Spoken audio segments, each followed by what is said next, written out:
Hello, lovely people. Welcome to Ezra Wellness, where you will learn proven ways to healthy living. This is your lady Salome. I'm a nurse and a functional nutrition counselor. Welcome to my channel.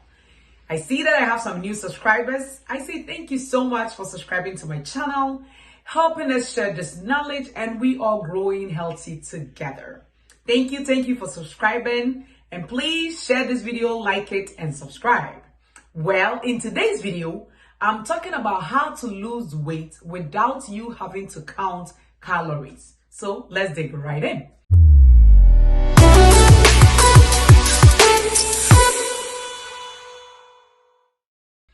You know, when we talk about calorie is the unit of energy that is found in any given food.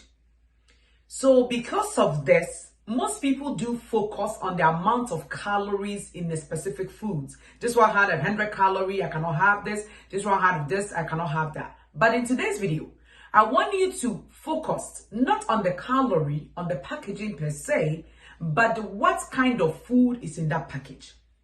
Because that is going to determine whether you're going to store it or you're going to use it for energy.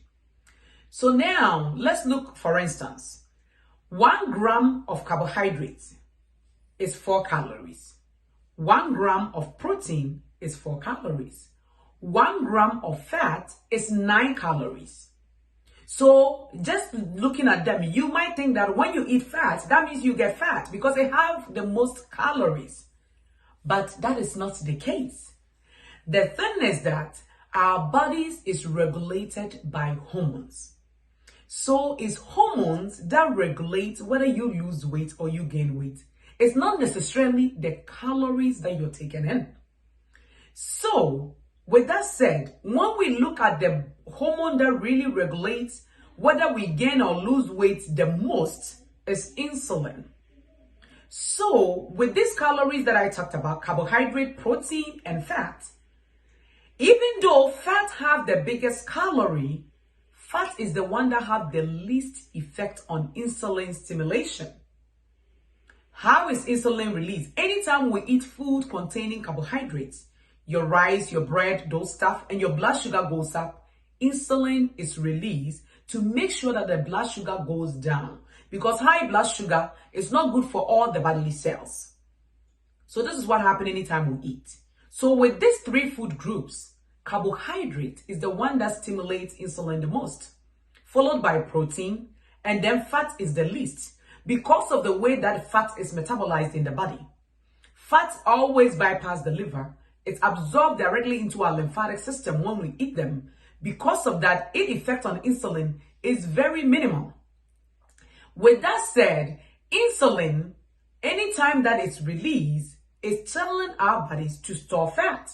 That is why people with type 1 diabetes, if they have not been diagnosed, they tend to lose a lot of weight because they don't have insulin on board.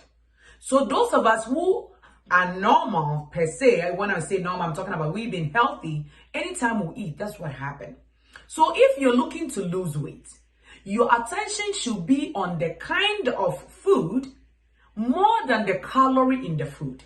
Because let's say you take a snack bar that have 100 calories, but it have like almost 50% sugar, even though it have protein with it, when you eat that snack bar, which is 100 calories, is going to stimulate insulin release higher than probably you eating something else like, let's say, broccoli with salmon.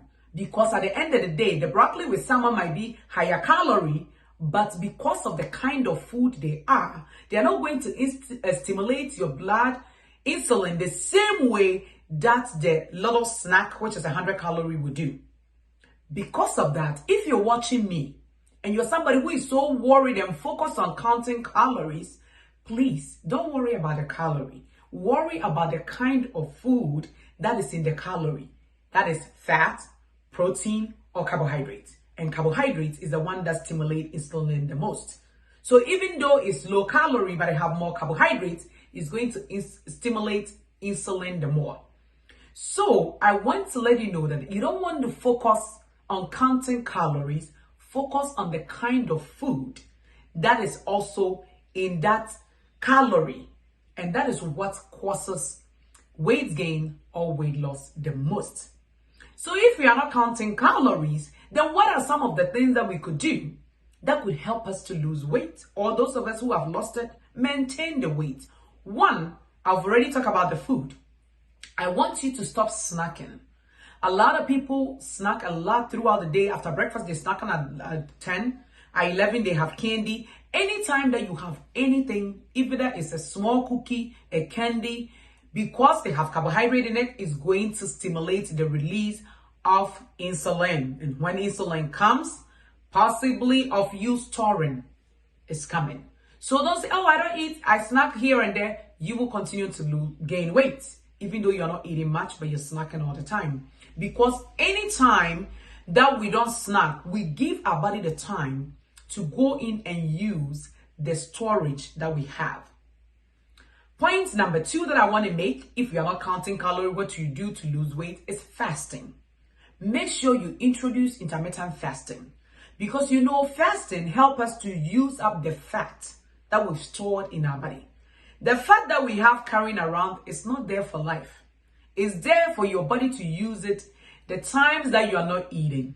But if you're eating all the time, when would your body have the time to use that fat? So please, make sure some days you don't eat.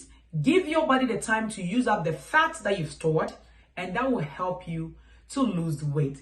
Salome, I haven't fasted. When I fast, I feel shaky. I don't know how to go about it. Well, check EzraWellness.com. We do have a guide there, nicely made, to help you start your intermittent fasting lifestyle. Point number 3, make sure you're not eating after 7 p.m. because when you eat when it's dark, you become more insulin resistant and you tend to gain weight. So please cut eating after 7 p.m. Also, make sure you're drinking water on the first sign of you feeling thirsty, because most of the time we don't drink enough. So the fact that we feel hungry, it doesn't mean that we are always hungry for food. It could be hunger for thirst. So if you just ate and you realize that you're hungry again, drink water first and see if that curbs your appetite. And then if you do, hey, then you're good. If it doesn't, and then it's time for you to eat, make sure when you eat, you're reaching for something healthy and you are eating it to fill you up so that you don't reach for snacks. And then what I will say again is that make sure you're pooping. A lot of people don't poop every day. If you're not pooping, your body hold on to that toxic that sits in your colon. And if the toxic is reabsorbed back into your body, what your body do is that it stores those toxic in your fat cells. So if you have a lot of toxic on board, your body will hold on to the fat, because the fat is there to protect you. Because if all that toxic gets into your bloodstream, it's going to cause you to get sick. That is why if you've heard that people who lose weight a lot, very fast, tend to get sick, and it doesn't help. The last thing that I would say is that make sure you're getting a good night's sleep, because you need sleep to lose weight. I hope these points would help you to start your weight loss journey, maintain the weight that you've lost, or help you to continue where you've plateaued. Please, I want you to like this video, share it, and subscribe. Until I see you in the next video, remember, this is Ezra Wellness, where you learn proven ways to healthy living. Thank you for your time.